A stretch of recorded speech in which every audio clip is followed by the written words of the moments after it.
Hello and welcome to the That Guy's a Maniac, the podcast. Today we are sort of revisiting, remaking, returning to a previous podcast number 23 called Amiga Memories. So if you like this one, you might like that one. And we are, instead of talking about the Amiga, we are going to talk Game Boy. My name is Richie, and with me, as always, is Farley, aka Kunzi11. Say hello, Farley. Hello. And Farley, since I've been doing all the heavy lifting for the start of this intro, do you want to just tell the folks where else we can be found? Yes, unfortunately, your tax on that is my running commentary on your intro. You said that if people will appreciate this podcast, the podcast they've not listened to, then they might appreciate the older one. I think you got those. Yeah, but it's kind of like an introductory note. You know, if you end up liking this one, why don't you go back and check out episode number 23? You know? Okay, yeah, fair enough. Also today, it's the big 4-0. Well, no, it's not. You sure? It's episode 41. Oh. I missed an episode. Yeah, you must have. Just completely blanked an episode out. Well, actually, you know what? I've done kind of the maths, and I think we're on 41 now. So who knows? Listeners, you probably know better than we do, which is terrible. Schrodinger's podcast episode. Maybe this is episode 40. Yeah. Maybe this is episode 41. Who knows? You will know because you've clicked on it. So in any case, we're in our middle age now. Things aren't working as well. A lot more bladder issues, lower back pain, random pains, shooting chest pains. Yeah. Probably... But we've been suffering from shooting chest pains for a long time. And probably some sort of midlife crisis. Here we are. Yeah, definitely midlife crisis. We seem to think that we are podcasters. Yeah. Illusions of grandeur. Yeah. You can find us at www.thatguys.co.uk. You can also find us at That Guy's a Maniac on Facebook, YouTube, Instagram, and Twitter. And this week, this special episode is sponsored from the future, Richie. We're sponsored by Alien Olympics 2044. And they're planning events such as Laser Skeet, Tots of Philly, and personal favourite, the 200 Qubit Splurge. The 200 Qubit Splurge. Yeah. I mean, that's the connoisseurs Olympic Games. Yeah.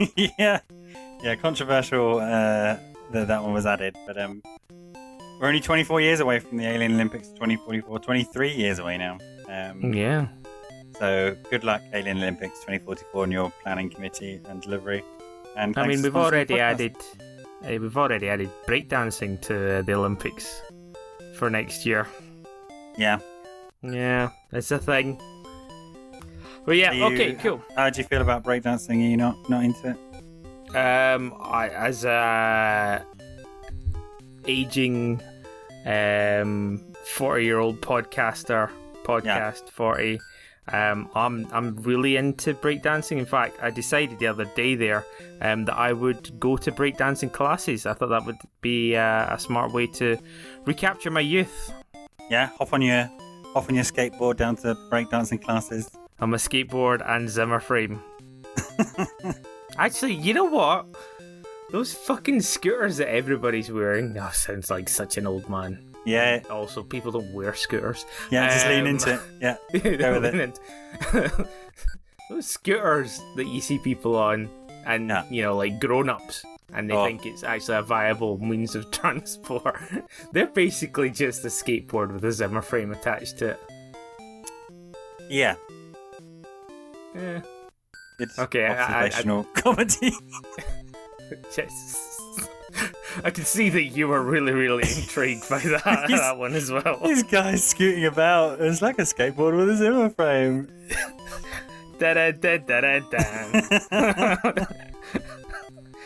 All right. Airplane food, eh? What's that about? And what's the deal with neckties? I don't know. Why did I think neckties?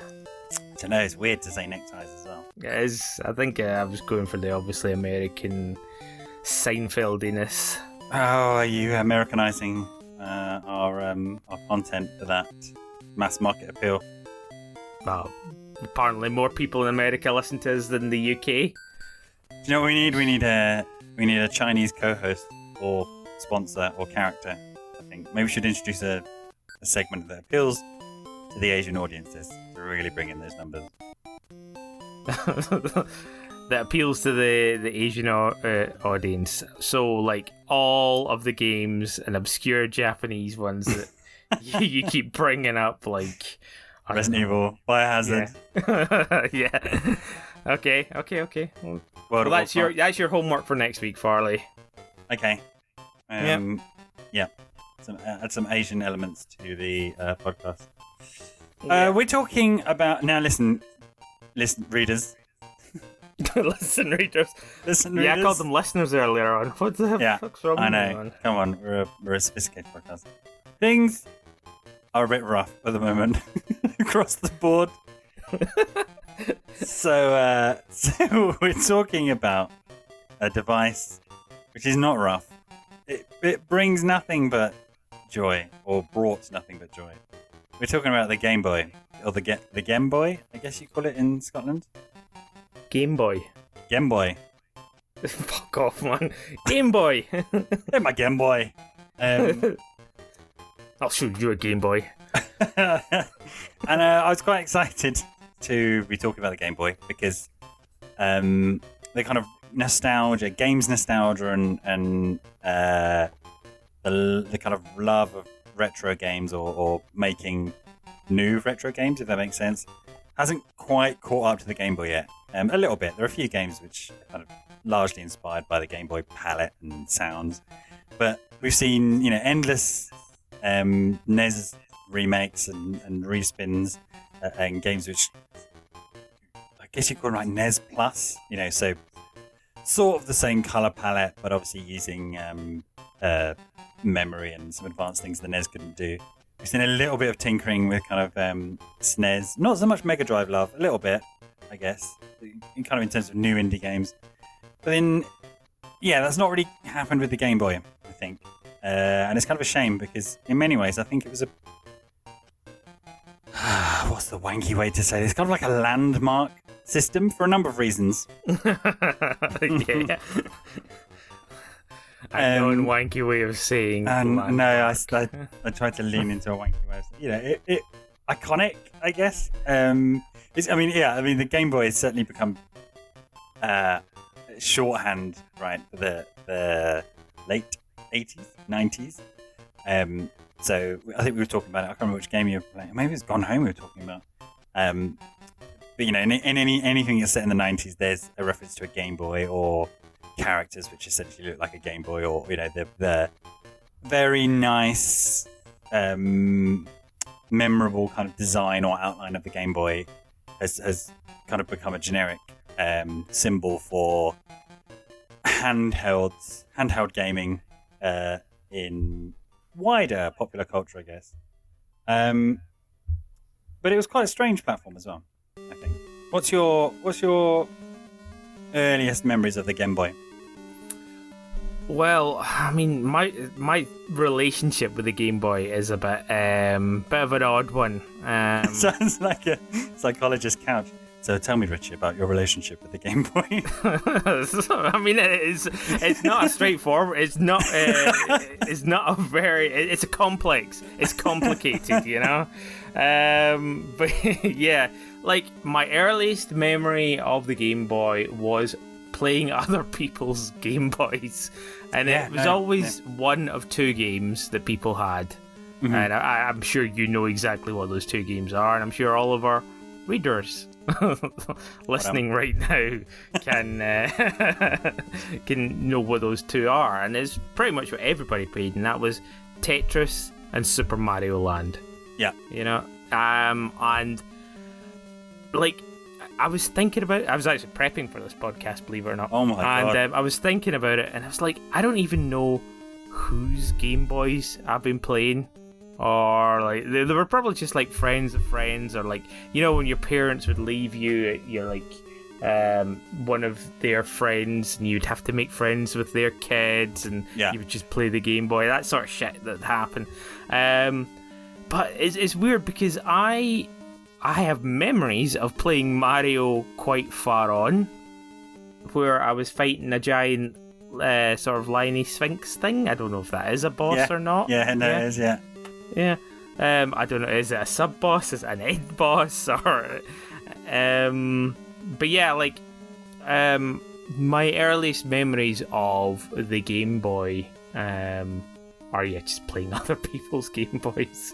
But I never actually got myself an actual old grey Game Boy. Did you ever own a big old grey Game Boy? Yeah, I did one year. Me, my brother, and I think my sister, as a very special Christmas present from a family member who hadn't seen in a long time, got us all Game Boys. And that was the best, one of the best Christmas ever, I think. Wow. Yeah. So all of a sudden we had, I can't remember if we had 2 or 3 now, in the house. And of course they all came with the link cable, and they all came with Tetris. So decades of kind of Sunday dinners with the family. There'd be Tetris competitions on the go. But yeah, like you, my first experience of it, and I don't know if there's if we'll ever have this again, were playing other people's Game Boys. So I distinctly remember one year we were doing the school play, you know, like the nativity play. Right, okay. My school always did wacky ones. So one year was Bob Geldof's life story. Another one was like Christmas on the Western Front. So we're all dressed up like, you know, half of us were dressed up like German soldiers, and the other half dressed up as the British soldiers, as the bad guys.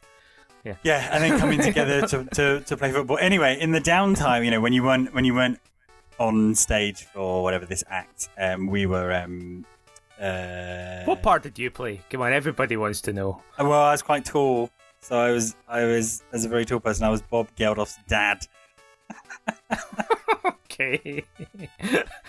But anyway, so when we weren't on the stage, you know, we're young kids, so we don't know what the fuck's going on. 7 or 8. You just everyone's dressed up, and then you just get dragged off to go and stand in front of the stage with a bunch of bored parents. But whilst we're in this room, you know, people there were, I think it was a video player, so there's inevitably something playing on the video. And then I remember one of the girls in my school had a Game Boy, and for I think we did 2 performances, so in 2 nights in a row we were playing those. And again, it was Super Mario Land, which is a weird Mario game. It is really, really weird. And another point that you just sort of hit on there, I do remember a lot of girls having Game Boys. Yeah? Yeah. It was weird because the marketing clearly is not maybe, you know, suited for female, you know, Game Boy. It's not a Game Girl. Was there a Game Girl? I'm sure there was. Yeah, okay. Anyway, I bet it was just pink. That's just that sort of shit that they would do. Yeah. £10 extra and pink for the Game Girl. Yeah, and so that was my earliest memory. I remember being, you know, blown away that you could play this game on the handheld system. The music was amazing. Yeah, Super Mario Land is a very weird Mario. It's got a side-scrolling shooting section of it where you hop in the little UFO. You've got the sphinxes hopping around. Everything's very Egyptian. Like there's what's it called? There's pyramids in the background and stuff like that. But one thing that I always used to remember about it is that Mario was tiny on the screen. Yeah, it's like you had even compared to like the start of what's it called? The one on the NES, just Super Mario Brothers. You know, Mario still took up substantial size of the screen, but on the Game Boy, he was like 4 pixels high or something stupid. Yeah, you know, it's just like it felt like it. He was a little bit taller than that. I've got coincidentally, I'm drinking out of a Game Boy mug, which changes the little display when you have tea in it, and it's Mario Daisy saying thank you, Mario. wow. In the castle, and yeah, he's not 4 pixels, but he was tiny and very felt like Jiminy Cricket, very kind of like jumpy, bouncy little insect on this screen. Yeah. I mean, my only real memory of it is like the Egyptianiness. But yeah, it was a really fucking weird game. Behind you 100% on that one. Yeah. It almost feels like. Go on. Which has happened with a couple of other Nintendo games. It was another game that Mario ended up in accidentally at the last minute. Yeah. Because, yeah, he didn't, like, shoot fireballs. He shoot, like, spears as well, didn't he? Like, bullets that are diagonal. Yeah. Yeah, right. Animating fire on a Game Boy might be a big ask, you know? Yeah, I imagine they were trying to perhaps squeeze things into the Game Boy form. But yeah, and then we've not really seen. I could be right. There's probably Mario fans screaming at us all the stuff we're getting wrong. We've never really seen that revisit. In all the ways that Mario games tend to have nods back to the older games and older enemies and things moving from one game to another. I don't think we've ever seen much from Super Mario Land. I tend to agree. Like that whole Egyptian Sphinxy shenanigans going on. I don't even know who the main antagonist was in it or anything like that. Was it Bowser? Or was he involved in any way? I don't know. Yeah, it might be worth a replay. And then of course there was Tetris, which do we need to? Does anyone need? No, we don't. No, does anyone need? Everybody knows Tetris. Hot off the press. 40-year-old game with falling bricks in it. The music's really catchy, and there's an A-type game and a B-type game. But like some of the earlier, as we've waffled on about a number of times, like those early systems, the games are quite expensive. So you didn't have a huge number of them. Fortunately, there were 3 of us in my house who were playing them. So when birthdays and Christmas came around, for a period, there was a Game Boy game in there. But yeah, it's one of those where I was looking through the list of software. I was like, man, there was a ton of games. But also, the Game Boy had a huge life span. Oh yeah, I mean, its life went way into like 2000s from way back in 1991. You know, it was around for long. Even if you consider the Game Boy Color and the Game Boy Pocket, and let's not even talk about the Game Boy Advance, the fact that it could still play all of these old games as well. It had a massively long time on the shelves. But price-wise, I actually found that the Game Boy games were, they were cheaper than NES and SNES games. They always were. About 2/3 of the price sort of thing. So like when you're spending like £40-50 on a SNES game, you were spending maybe £25-30 on a Game Boy game. Yeah, comparatively cheaper. It was a bit of a crapshoot as well. Because in my timeline, this is before we really had gaming magazines. It would probably be just whatever was available at Argos and Blockbuster. So weirdly, some of the first games that we got for it, one of them was Kirby's Dream Land, which, I no idea why we bought it. I remember it being kind of my brother's game, which is a great game, and I've downloaded it again on the 3DS and played through it, and all the nostalgia came flooding back from that ping when Nintendo scrolls down when you turn the Game Boy on, through to the soundtrack, but. It was pot luck, I think, that we got a game that in later years turned out to be. Oh no, actually that was quite good. That was quite a good series, and one of Nintendo's very enduring characters. Of course. But another thing I associate with the Game Boy is it was perhaps the birth. I say that that's not true. Let's personalize it, so I can't be wrong. I remember it being the platform where the birth of just the widespread licensed game tie-in. Right? There were just thinking through some of the games I had. There's an Asterix game. There was Gremlins 2 game, Alien vs Predator, Tasmania, and you can imagine what all these games were, right? What genre do you think all these games were? Straight up side-scrolling platformer. Yeah. And I agree with you entirely that it's like if you were to like go on to Google right now and ask for a list of Game Boy games, you will just get a plethora of ones that you do not know and you already know are just going to be a shit version of whatever. But the thing is, it just depends on your sort of situation. Like you were talking about there, like what ones you would actually get to play and stuff like that. Like my girlfriend, she played what's it called? Skate or Die, which is a Konami game. It's terrible. It's awful. It's a side-scrolling game where you're on a skateboard and things fall and you have to jump over things. It's exactly what you imagine right now in your head. And of course, like the front graphic on it is a kid with his baseball cap on backwards because, you know, rad. But of course, like that just became like a thing that was fun to play and redo and replay. And I think it goes back to what you were talking, like when we were talking about the price of games. Farley, if you can quickly research what episode that was. I looked around it.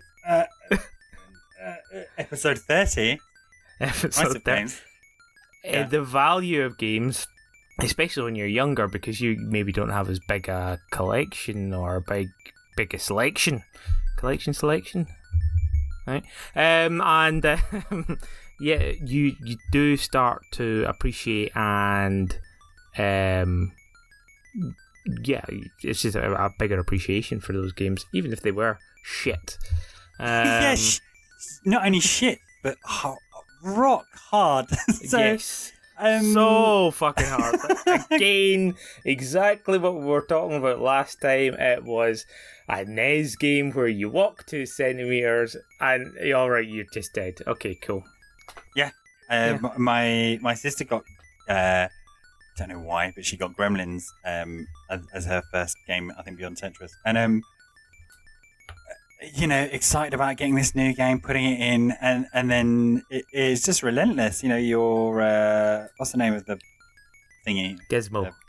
Gizmo. Walking around, you've got a pencil. All these things where you can take. Some of them were just you take one hit, that's it, back to the beginning level. Others were, you got a little life bar. Difficult platforming, items to pick up, and just right. I don't think we ever got to the end of that. And then you get to various bosses. The same with Tasmania. I remember there being a minecart level, and it was quite precision platforming, and not an easy game at all. So there aren't many Game Boy games that I can say that I completed, I think, or played all the way through. Which is interesting. Because people go on about Dark Souls and whatever, but Gremlins was the Dark Souls of Game Boy or whatever. Asterix is the Gremlins of Game Boy. So for me that's it, because I think a lot of people tend to think of the PlayStation being where we saw an explosion of shovelware. It is, there were these weird licensed games on the NES. There's always been shovelware of some kind, and it's when they get to sort of like halfway through their life cycle, and the moment you start to see a 50 games in one, board games and card games, that's when right, we're in shovelware, it's time for the next generation, Someone's done the maths, and if you put out a functional game, stick it on shelves as it was back in the day, you'll make this much money back. and somehow it becomes worth it, and then it just becomes impossible to pick and choose between the dross and the good games. But like I say, because we've not seen much in the way of Game Boy love, and Nintendo have put a few things on the Virtual Console, not as much. And I guess a part of the problem is this with all the licensing, right? Who do you go to for the Gremlins 2 licensing or the Alien vs Predator licensing for a 1992 game or whatever it was? There haven't been that many chances to play them again. And perhaps you wouldn't want to play them again. I'm sure that whatever or wherever they are, they're probably now in public domain. And I wouldn't give too much of a fuss about that one. Yeah, I'm sure that you can find it in illicit sources. Oh yeah, I'm sure you can not even fill a 2 gigabyte USB stick with the entirety of the Game Boy. Yeah, that's a good point. Back catalogue, including games that were never officially released, but someone ripped the ROM from. Yeah. I mean, so like I say, a couple of games have brought back the Game Boy feeling, I guess. So a couple that I played are weirdly both octopus-centric, but Squidlet. It's very tiny little. Why is that weird? Like, we all know you. That's not weird. It's expected. No, well, yeah, it's expected perhaps that I would have found and played all the Octopus games, but it's strange that both of the two that I've ever come across are octopus or cephalopod themed, should we say? So there's Squidlet, which is a really nice short game, but it has captures the reduced color palette and the music really, really nicely, and the gameplay as well. It's a platformer.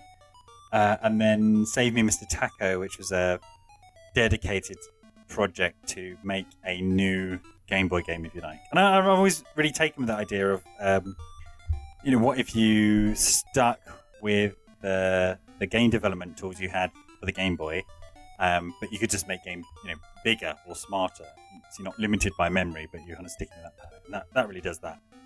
So it's a huge game, huge game.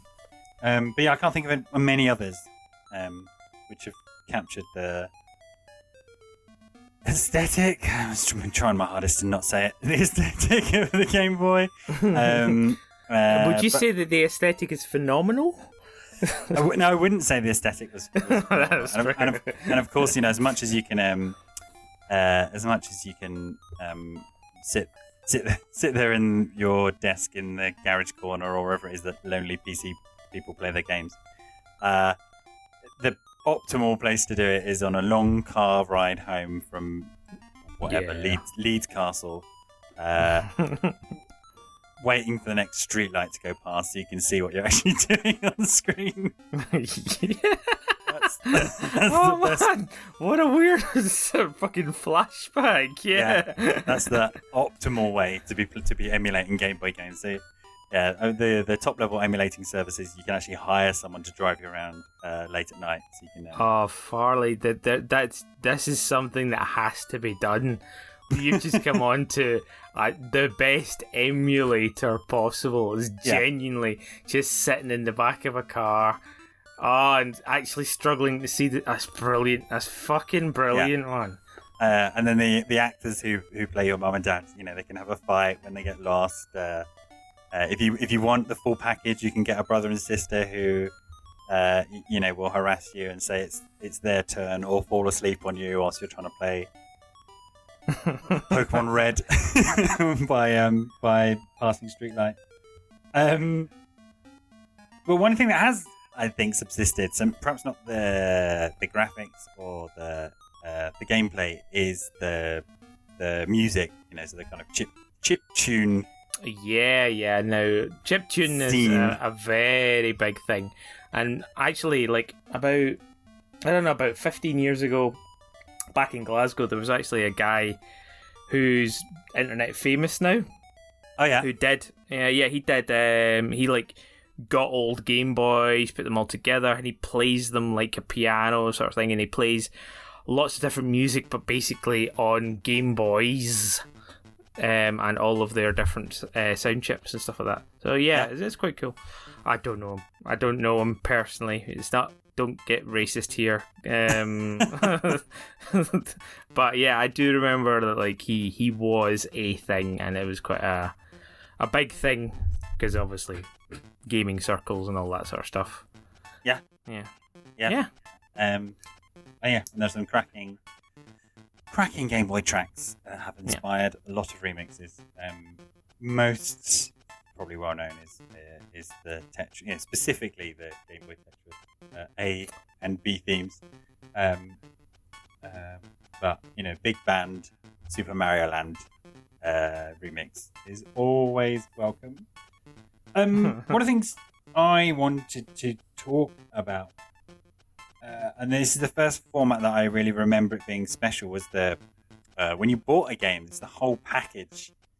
So the standard format of the box, and then the little instruction booklet you'd get with them, and then for early Game Boy games, we'd always get a poster as well. So I have like this small collection of posters, including the poster that came with the original Game Boy. Yep.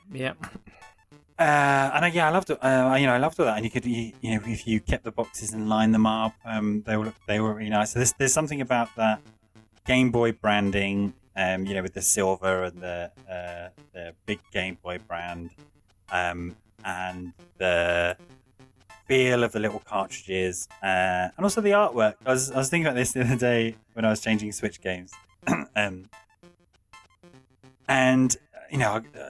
I have got a little storage box with my Switch games in it, and all the labels are just basically black text on a white background. Yep.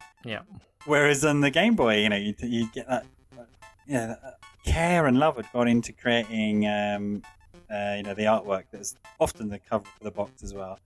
Yeah, but it wasn't even that. The cartridges themselves, very good example. Pokemon Red and Blue, they were actually coloured cartridges. Yeah. And there was other ones that were see-through and black and things like that. Really, really cool. But yeah, like the early Game Boy ones, they all had this grey aesthetic that sort of fit into the big grey Game Boy.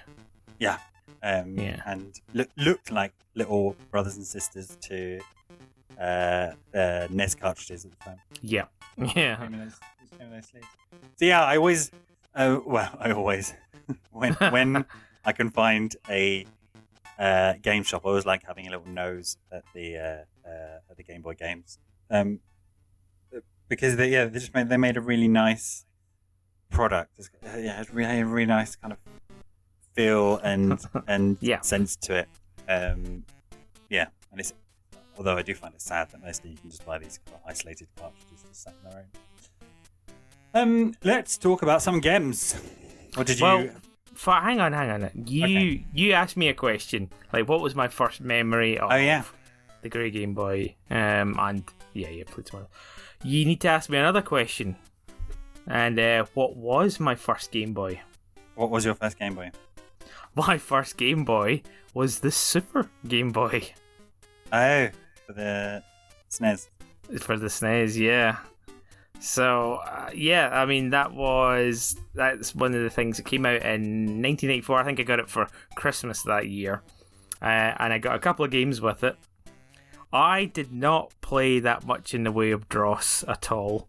I literally had 2 games for the Super Game Boy, and that was it. And that's all I'm going to talk about for now, because when I moved to the Game Boy Color, which was one that I bought myself, I think around 98, 99. Yeah. That's when I just bought everything fucking Pokemon. But we'll talk about that later. And maybe we won't go into too much depth on the Pokemon side of things for the Game Boy. It's a thing. But yeah. So just so you're aware, and all of the readers, not listeners, readers are aware, my first Game Boy was a Super Game Boy. So Farley, games. What games were you most inspired by, or your favourites for the big, hunky, old, grey Game Boy? I played played games. Kirby's Dream Land I spent a lot of time on with my brother, and I love the Super Game Boy. And then what was the GameCube one where you could play Game Boy Advance games? I don't know if that was a thing. The Hyper Game Boy. Yeah, it was. It was. I never had. I coveted one, but I never had one. You kind of put your GameCube on top of it, and then you could play your GBA games through. Yeah, that rings a bell. But anyway, we're not talking about GBA.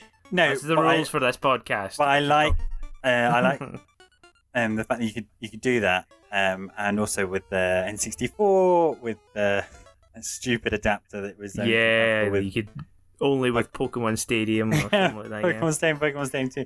But I like that there were 3 ways to play Pokemon. So you could just play it on your Game Boy. You could play it on the Super Game Boy, and a lot of maybe it was just first party games, but a lot of Nintendo games.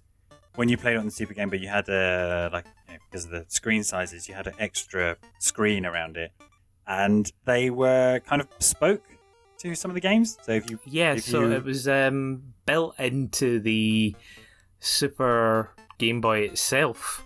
It's really weird. Like if you read about the hardware that's involved, the Super Game Boy is actually pretty much Game Boy hardware, right? And it has all of this stuff built into it. So it would also include palettes as well. Do you remember this? And you could also draw. Yeah. So you could flip between. You could change the palettes. You also had these borders, but then if you wanted, you could,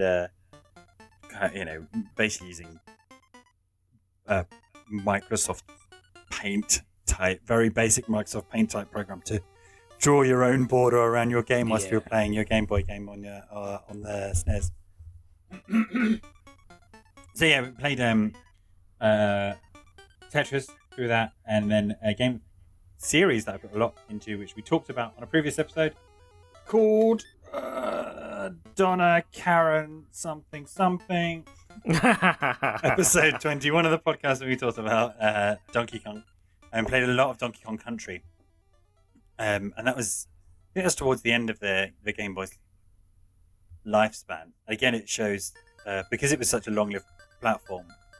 If you compare the early games, particularly these kind of platformers, or even Super Mario Land, with the later ones, particularly things like Donkey Kong Country, and it's hard to go back to now. Oh, I believe it.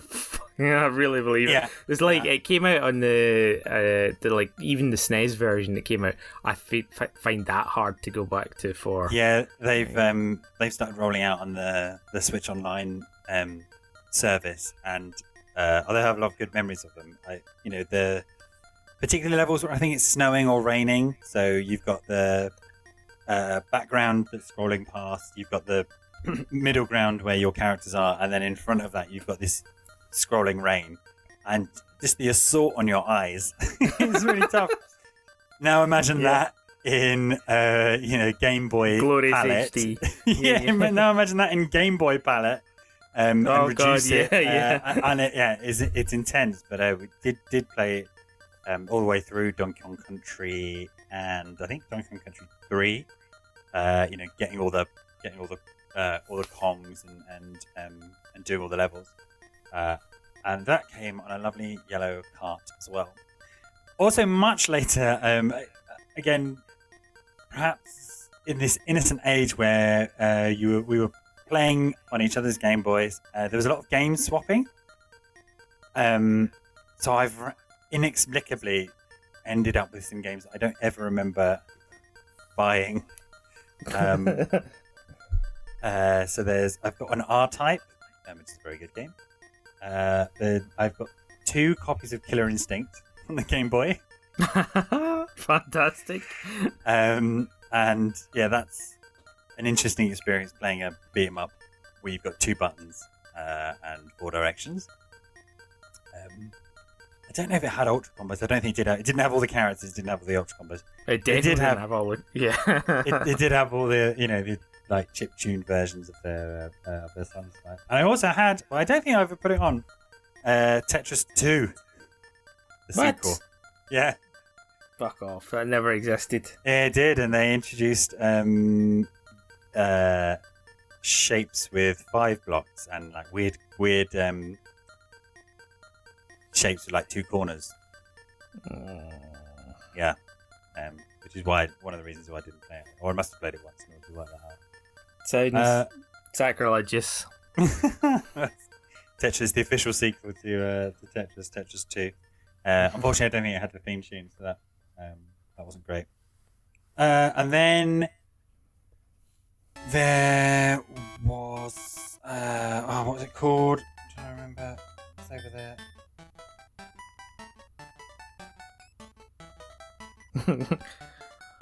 Well, readers, whilst Farley runs off and looks at his collection of Game Boy games, I'll entertain you with some whistling. Hang on, it's just within I'm just trying to. There's something in the way. I'm just trying to distract. This is fantastic. Don't worry about it, man. There's nothing better than a podcast where you're listening to someone fumble for Game Boy games. Okay, how did you do with the filling time? I whistled and berated you. Oh, thank you. The Game Boy Gallery, 5 games in 1. Now, I know what you're saying. We mentioned earlier. I'm already get that fucking in the bin, boy. When the compilations start coming over, that's when you know that they're rubbish. But this was essentially Game Boy remakes of 5 of the Game & Watch games. Oh, right. Okay. Cool.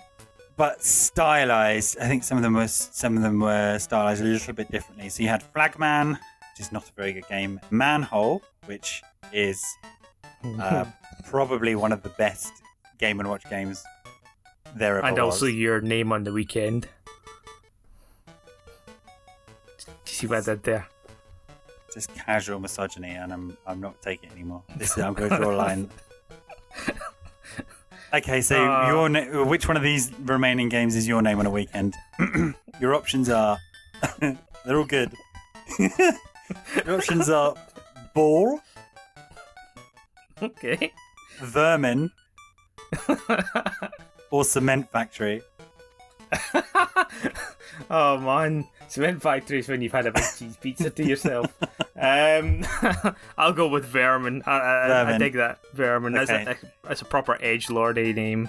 Yeah, Vermin and Manhole could either be a really sad drag act or Teenage Mutant Ninja Turtles.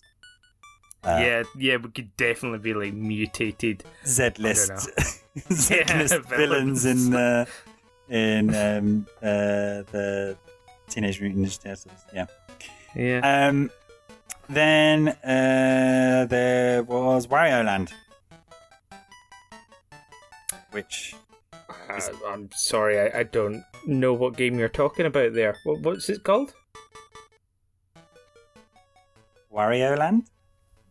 I believe it's Mario Land 3 Wario Land. Yes, but it's also not Donkey Kong Country, but you didn't pick up on that, did you, douchebag? I don't even care about those games. So what do you think it's called?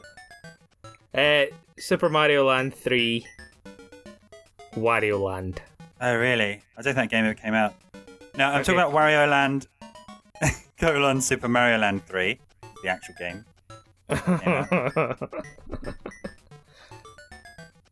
Did you ever play that one? Or were you too busy playing Super Mario Land 3 Wario Land? Which sounds like some kind of really low-quality fairground simulator on the Game Boy. Listen, I'm very, very glad you played Wario Land, because of the 2 Game Boy games that I owned and played, it is Mario Land 2 and Mario Land 3.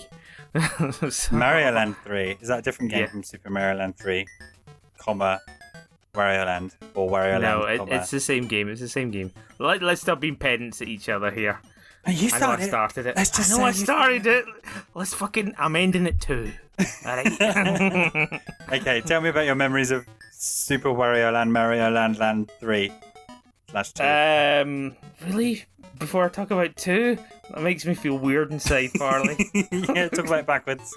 I'm going to start at the end of Wario Land 3. Super Mario You have Land. the jet hat, and you have to kill the genie. Then you move to the left of the screen, placing coins throughout the levels. Yes, and getting smaller or losing your hats. And as you progress back to a beach, and you place bits of treasure back into hidden places as well. And then as you go back to the levels, you lock them, and slowly. And you go to little bonus areas at the starts of levels where you give away half of your money. Wario Land, really good game, and kind of remixing. Oh, wow, how would you say it? It's not kind of remix. It's like a different slant on your classic kind of Mario games. Yep. But very much its own thing. Yeah. Wario Land is like one of my favourite games. And it's just because it's so littered full of secrets and there's some nuance there. Don't get me wrong, it was not a perfect game in any way. There was just so much so many missing bits of character sprites and things like that would happen through the game. And just like, all right, okay. And it did feel a bit glitchy, but yeah, as a game, like suddenly being able to have like the overworld like you could in Super Mario World on the SNES, you're just like, oh right, this is great. Navigate through, revisit places. It was also like where Super Mario Land 1 didn't even have a save file. Yeah, this is the because the Game Boy had such a long development cycle. You get these games. Did these really come out in the same system? Yeah. Sorry, go on. But yeah, no, sorry. I concur with you. It's such a fantastic game. I love Wario's power-ups. I love Wario. You're not necessarily playing a bad guy or a good guy. You're just playing as the bad guy from the previous one. His moralistic compass might be in the wrong direction, but you're doing exactly the same thing as Mario, and you're getting the same power-ups as Mario. Well, I don't know. I always thought of it as very different. Right? So, your instinct is, okay, I'm going to jump on that thing's head. Oh, hang on, this isn't how it works. I can pick things up, and I can run. Yeah, because you're bigger and stronger than Mario, yeah. And then a lot of the game is based around the little dash that he had. So, you'd use it to break through things and make. So yeah, it did feel like to get too wanky about it again. It did feel like a deliberate perversion of Mario's moveset, even though it looked the same, and obviously the characters have a really strong resemblance. It was very much its own thing, and doing everything different to how you imagine Mario might do things. Yeah. Yeah, like the whole idea of like being able to barge into bricks as opposed to bricks being a thing that are in your way. Yeah, it's really cool. I like that a lot. It's weird. Do you remember like Little Wario as well? Just had this little skinhead mohawk thing. Yeah, with his little little mustache. Yeah. How am I gonna find it? I want to see a picture. Wario. Google little Wario. Yay! He had little spiky hair. Brilliant. Mini Wario. But yeah, I think that was a real gem. And I was like, did you 100% it? Yeah, because there were treasures to collect. Yeah, hidden treasure. That's the thing. Yeah, Like later, it kind of there was an indicator that told you whether or not a level had a treasure in it. I think it flashed differently. Yeah. And so I remember I'd caught every treasure bar like the second one. And it was like on the beach there was a missing rice beach. I don't know why I remember that. There was one treasure that was missing, and I spent so long revisiting that level over and over and over again. And I think it ended up being, it was one of these, it's a door, but you don't know it's a door. And and it was basically, they'd made some bricks around it, looking like a door shape. Yeah. But if you hit any one of those bricks at any time, and I think they made it so that you kind of had to dash into them or around them, so you just missed it. And I missed it for so long. And I remember that one time I found it, I was just like, oh my god, I've 100%ed this fucking game. Just because I finally found that door shape. And that was cool. I really, really, really liked that. I mean, I think I could replay that game. Yeah, as you were discussing it, I was like, oh man, do I have I think I've got a Game Boy Color that still works. Can I jonesing to kind of replay Wario Land again? I could do that. Why don't we do a video podcast of it? Oh, that'll be fun. Yeah. Let's commit to never doing that. But add it to the list of things we say we're going to do and then never actually get around to doing. Sort of like the washing up. Oh, dear. Domestic jokes. Hey! But yeah, so I suppose the other thing, I'm just going to take the reins here, is Mario Land 2. Did you ever play that? No, I didn't. Actually, and looking at maybe we should do an episode just about Wario games, because that is a interesting trajectory that is an interesting trajectory. However, I will warn you now, Farley, that the only ones I played are Mario Land 3 and briefly playing Wario Party? WarioWare with you on the GameCube. Yeah, that's maybe that. Well, that'll be the episode, just talking about your favourite mini games. One of my favourite mini games is when you have to pull the hairs out of his nose. Oh, it's definitely the picking the nose one. You just have to time it right and then. Anyway, Super Mario Land 2. Do you actually mean Super Mario Land 2, the 6 golden coins? 6 golden yes, coins. the 6 golden coins. Okay. Yeah, that one. Tell me about it. Okay, so Mario Land 1 happened. It was fucking weird. There was Egypt and UFOs. And then Mario Land 2 happened. But Mario Land 2 happened more in a SNES era than it did in a...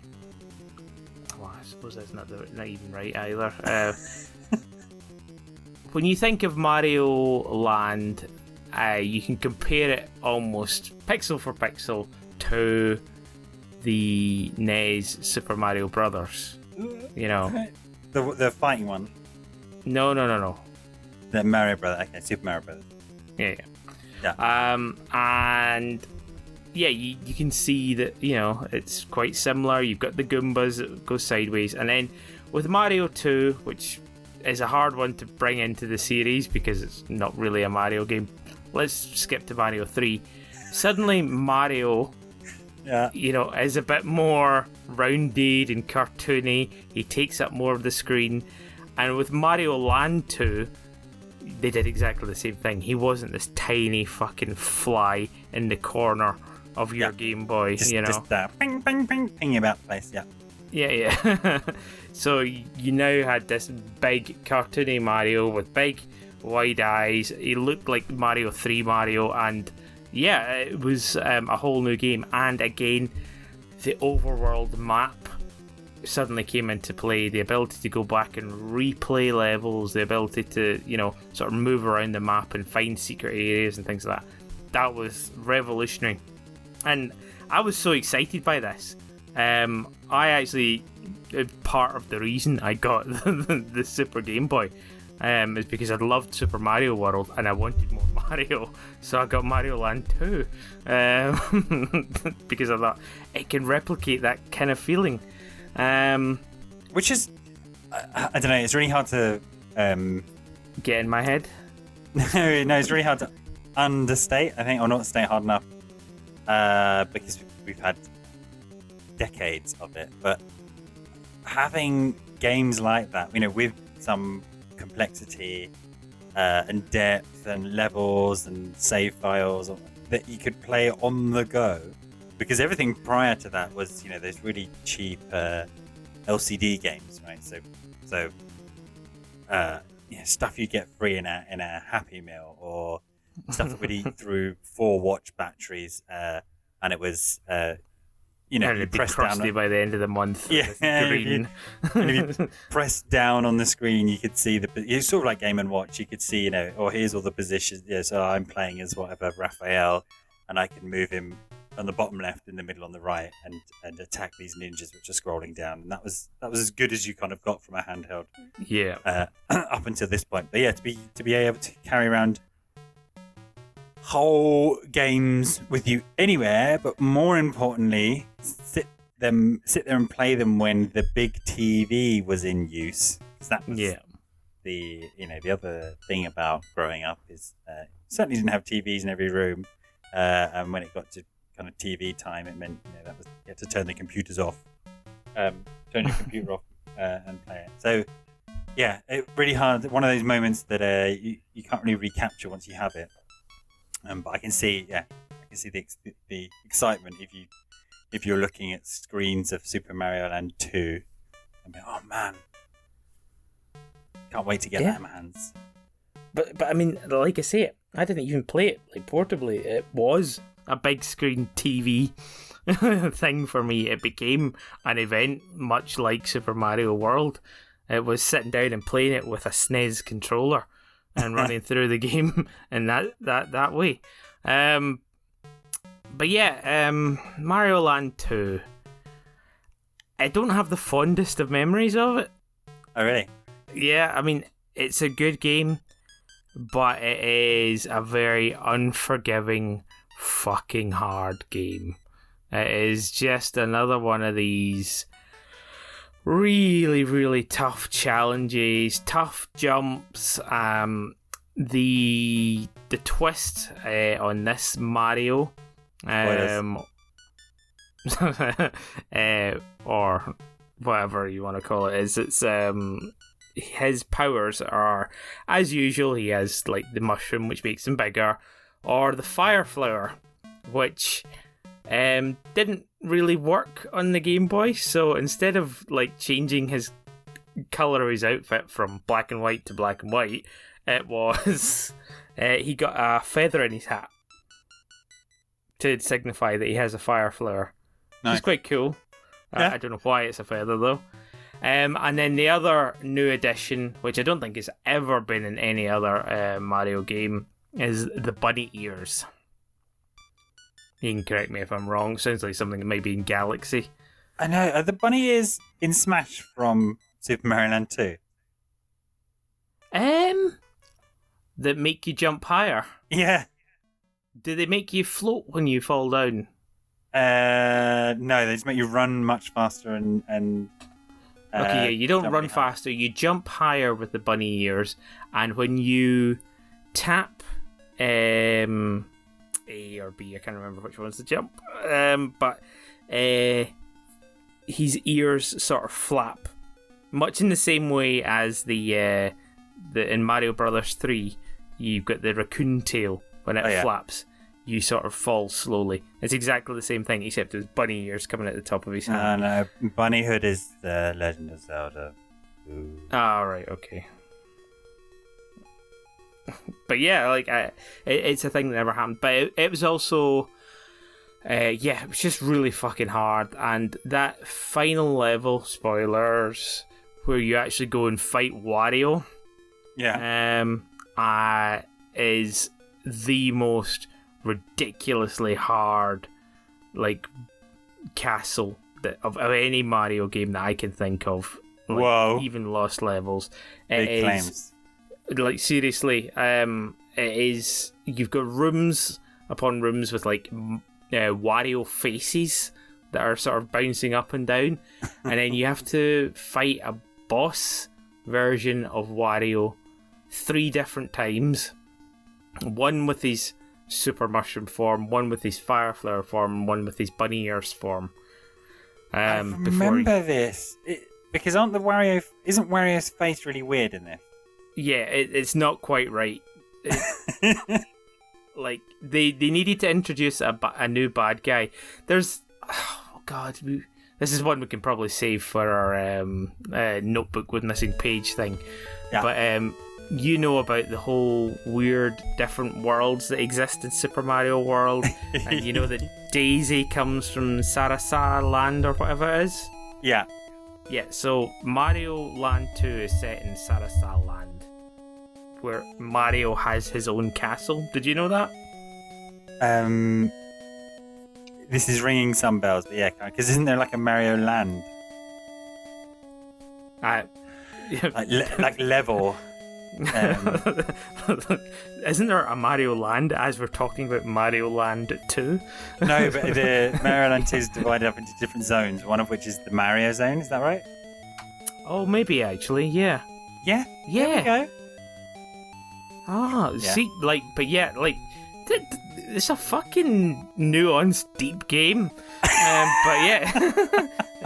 And let's not get into that whole stuff anyway. Like, but yeah, it's a really, really, really tough big boss fight. Wario Land is a bit more forgiving in that respect. Yes, I think there's a big difference. Is it wasn't there was a lot to it, but it wasn't ridiculously challenging as NES Game Boy platformers were. No, it'd been properly designed to not be a frustrating mess of throwing a Game Boy against a wall. Yeah, yeah. Which But I yeah, think. Sorry, carry on. Oh, we're both so polite. So which I think in my like amateurish, I've just had this thought way. It's kind of a holdover from arcades, I think. We have to make this game definitely. as challenging as possible, and then for no reason whatsoever, or I don't know, it's the designers, because that's what people are used to, that just carried on. Yeah. Beyond You the don't point. need to keep feeding quarters into the Yeah. Game Boy. We've already bought things already. You know? I've already bought the game. You don't need to destroy me every level or send me right the way back to the beginning of the game once I run out of 3 hearts. Thank you very much. But yeah. But yeah, that was the only 2 games I had for my Super Game Boy. And that was sort of that phase of just running through all of these Mario games. Wario Land was definitely the better of the 2. Mario Land 2, I feel like I need to revisit it now based on some of our little chats here. But yeah, I thought it was really cool how they moved from the ability to... It moved from the little tiny crappy pixels, no, not the crappy, but the little tiny pixels, moved to this cartoony world, made it feel more like Mario 3, added in the save file, like you were saying, the evolution of the hardware and the cartridges alone is just amazing, but it was still on the same system, you know? So cool. Yeah, that's what you get when you got nearly 20 years of, no, not 20 years, just over a decade. Yeah. Another game which I really enjoyed. Go on. We're talking. So far, we've gone through all these hyper obscure games, such as Mario Land, Mario Land 2, Wario Land. It was also Mario and Yoshi. Oh, that was like was it a puzzle game or something like that? Yes, it's a puzzle game where you things are falling down and you kind of stack them up on top of each other, and you want to stack the similar ones. And that was one that you had thumb calluses from playing it so hard. And again, God knows why we decided to pick that up. as a puzzle game, but it turned out to be one of the highlight games that got a lot of play. Second, perhaps, to Tetris amongst the family. And I think, oh god, it's based on a NES game, right? Because it's one of the ones that's just hit the Switch, and I was like, I think is it Wario's Woods? God, I have no idea. But yeah, no, Mario and Yoshi, I think I remember it from the NES, not the Game Boy. Yeah. Okay, no, yeah. it's a separate game. Wario's Woods is very different, very hard. But yeah, I didn't realise that it was on the NES. But again, really nice, really good puzzle game. Very fluid gameplay, and the twist, I guess, was that there were upper and lower halves of Yoshi eggs, and so if you had a lower half at the bottom of a stack of things that weren't blocked, and you managed to get a top half on top of it, the egg would kind of eat through the entire stack. And then that was all there was to it, really. It sped up. But yeah, fond memories and many hours. When your life flashes before your eyes, like if it's a representative sample, there's going to be at least 2 frames of my life flashing before my eyes. At least 2 frames are probably going to be Mario and Yoshi. Yeah, just shifting those little shelves around to match bloopers, piranha plants. Yeah, cool. So I briefly talked about this, and I'm just moving on a little bit. And I ended up buying myself a Game Boy Color. Yeah. I got the purple one, and you probably remember that purple Game Boy Color because I just used to play it all the way during lectures. Like literally during yeah. And then you inspired me to collect my Game Boy from home, which our friend James broke by doing somersaults onto my bag. You probably had it coming. I think it's just completely accidental. But yeah, I was still carrying a Game Boy around in 2000, an old school Game Boy in 2001. Yeah, I mean that is definitely a thing. And yeah, and I sort of like put together a list of all of the games I owned for my Game Boy Color Purple, and they are Pokemon Red, yeah, Pokemon Gold, yeah, Pokemon the card game, yeah, and Pokemon Pinball. Yeah, all of which are good games. All of which I have re-downloaded on the 3DS as well. Crazy. But yeah, like I feel like by the time we got to Game Boy Purple, it was basically Game Boy 2. It was it was suddenly we were able to like have all of these save files, all of the abilities of the previous like cartridges. They just got to a point where they were great, and it was more like, yes, you're playing these games in the Game Boy Color, but we've got back compatibility for Game Boy not Color. I mean, I don't know what you want to call it, the original Game Boy. I don't know if you feel the same way. It's kind of almost like a new generation of Game Boy when that happened. Yeah, definitely. I mean, especially with the Color, obviously. Yeah. But then it was like, and it happened afterwards, with all the Nintendo handhelds. That they were then some games you could play on only on the new format, right? So all that nonsense around. Do you remember DSi was a thing? So there's like DSi only games. Yeah, a handful of them.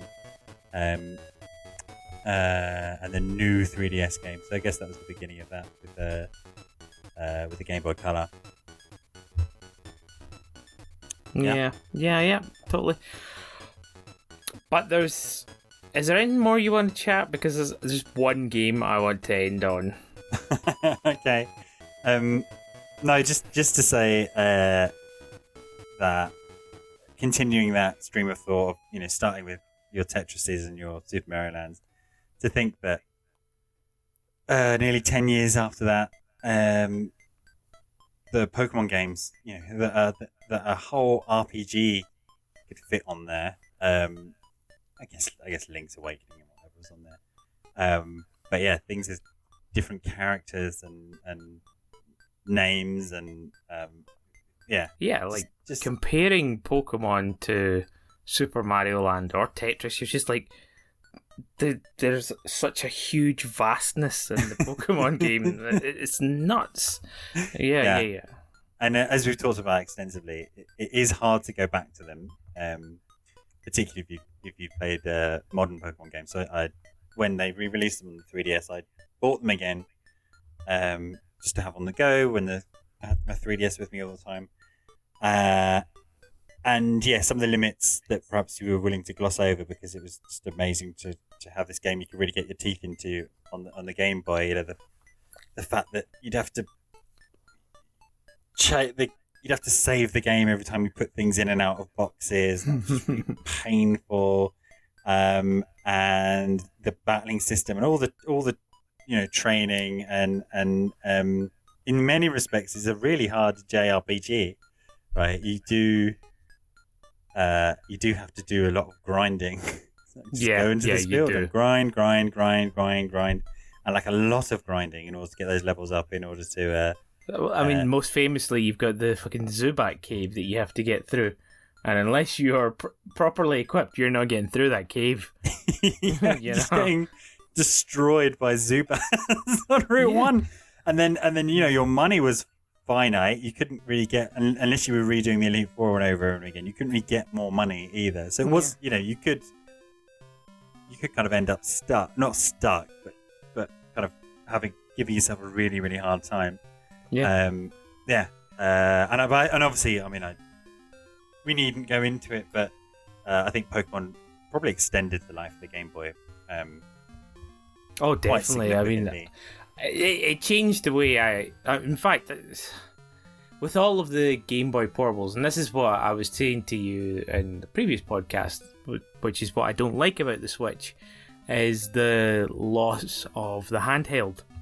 Like, the way I excuse me, the way I played those games was I always just had my DS in my pocket, no matter where I was, what I was doing.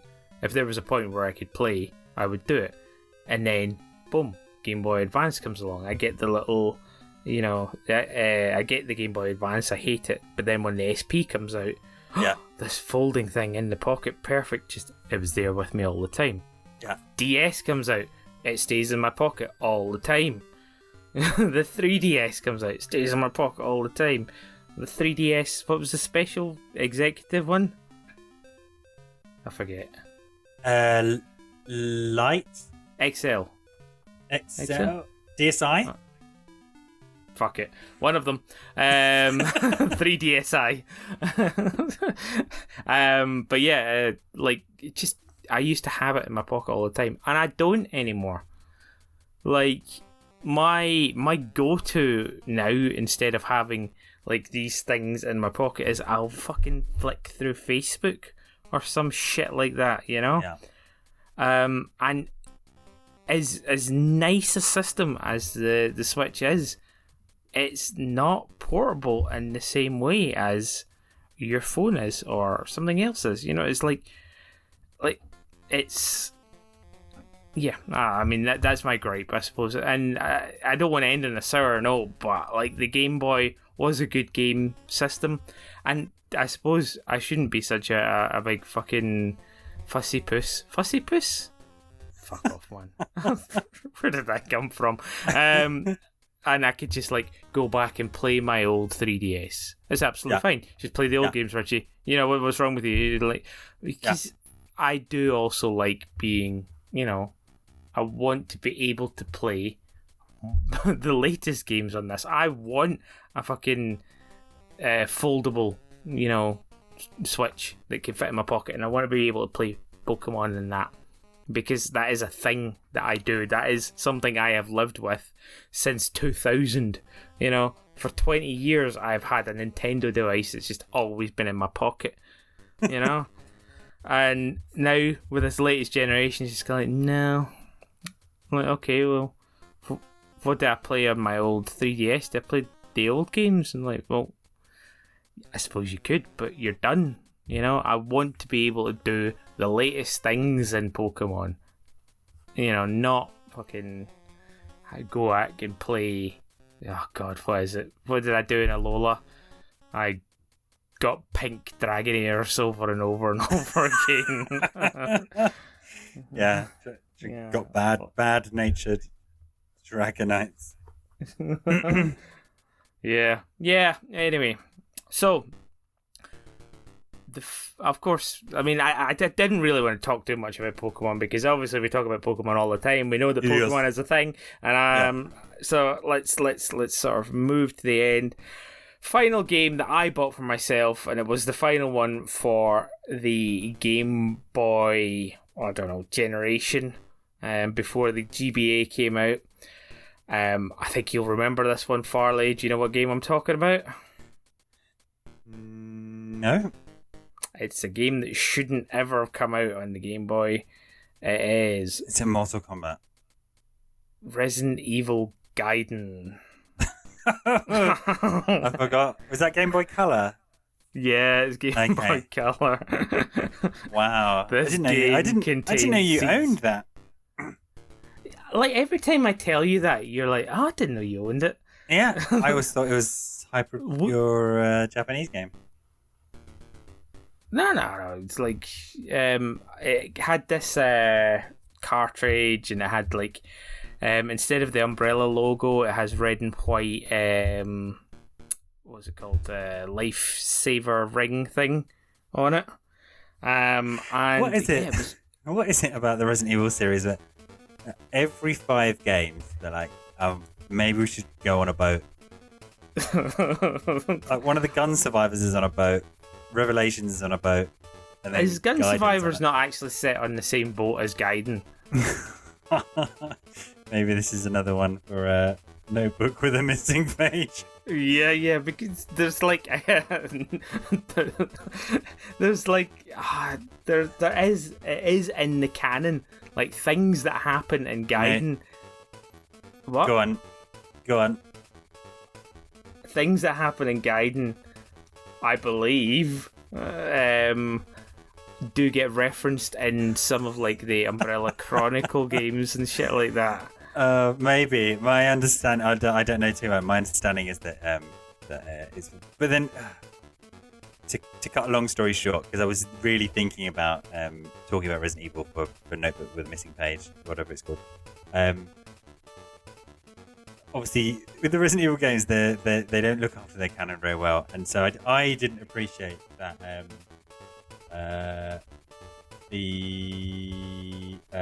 Is it Gun Survivor 2 Code Veronica, which is one of the gun games. That entire game, spoilers for this game if you've not played it, is Claire's dream. Oh, you're fucking kidding me.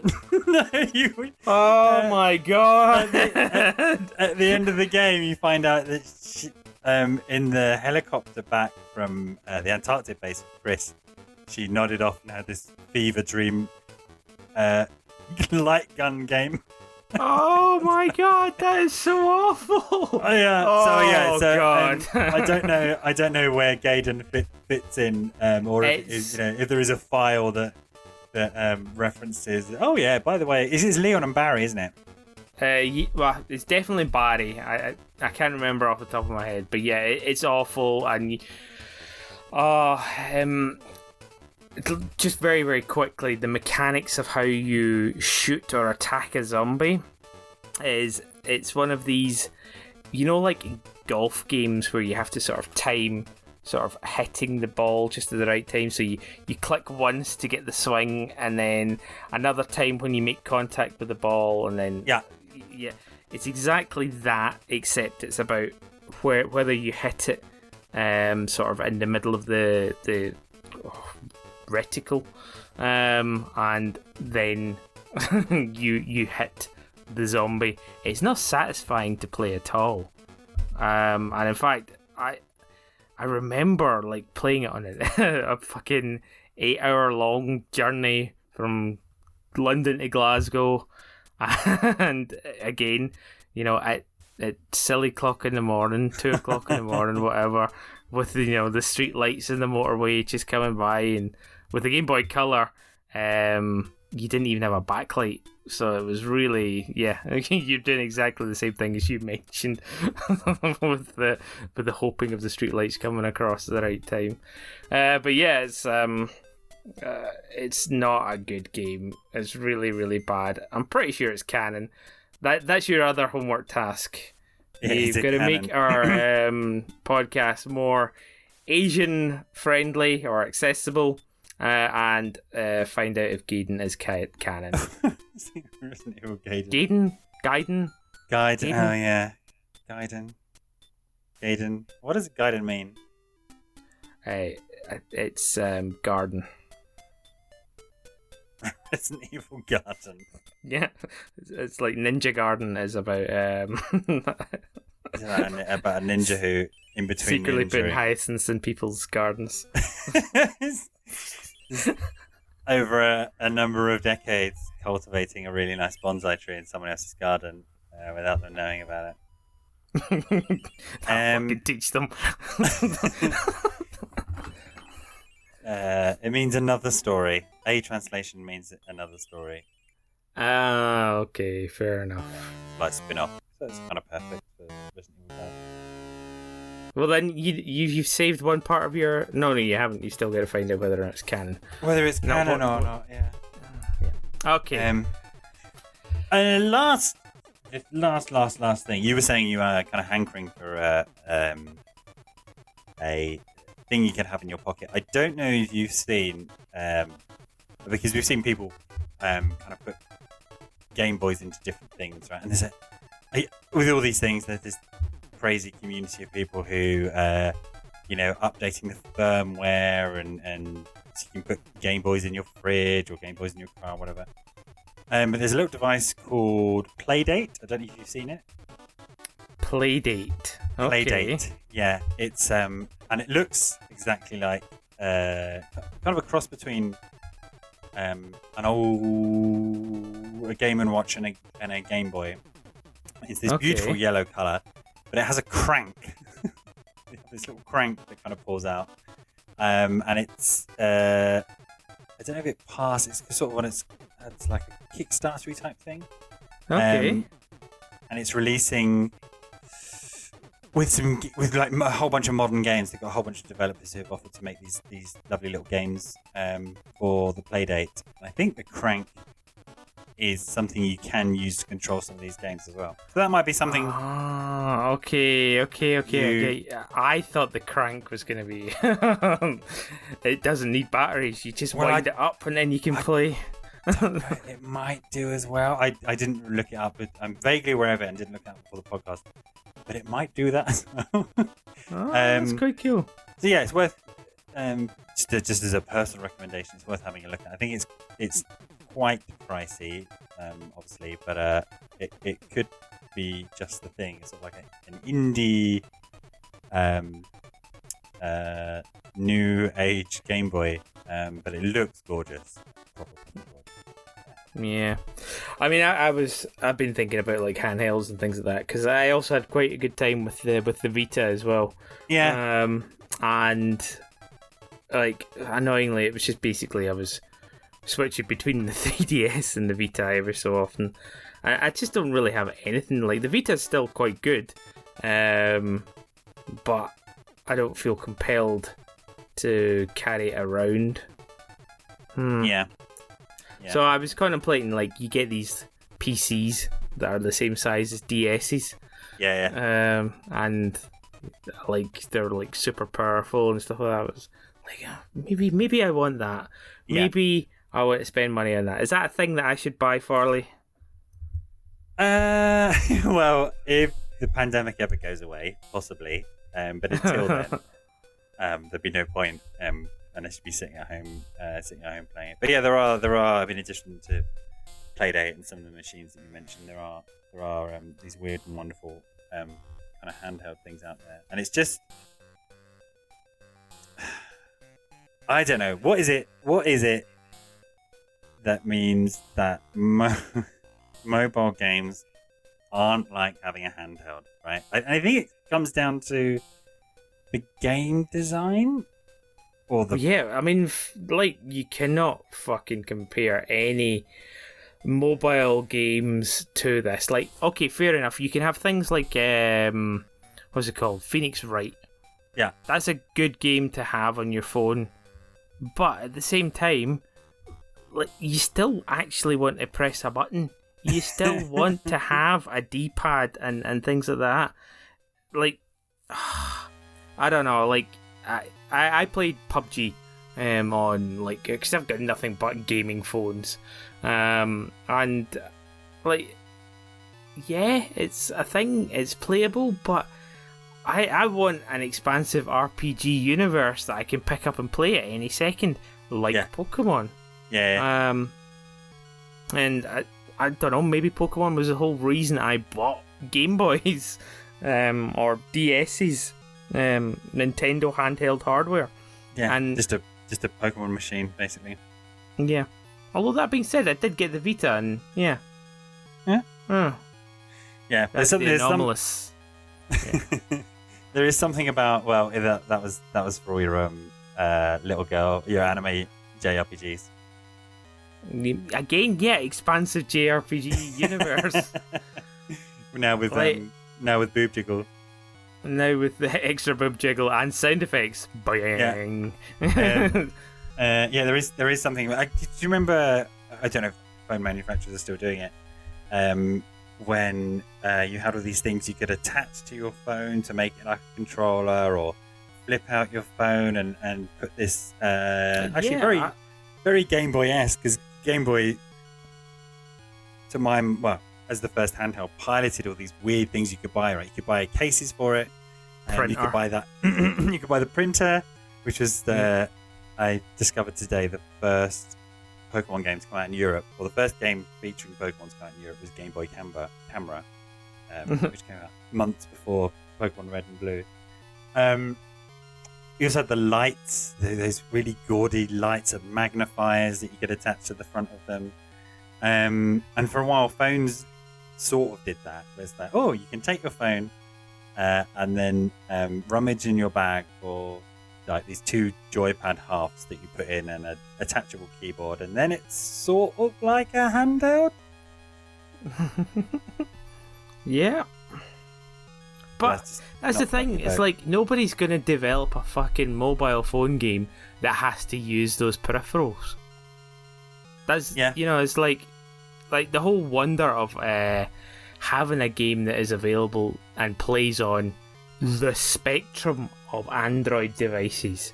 And that is a big spectrum. You know, it's kind of like, well, I mean, why would you make it so that it's limited to a device that can use the controller, or it just doesn't work.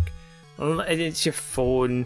It's it's not a thing. Like the phone that I currently have is the Nubia Red Magic 5G, and it is You've made up half those words.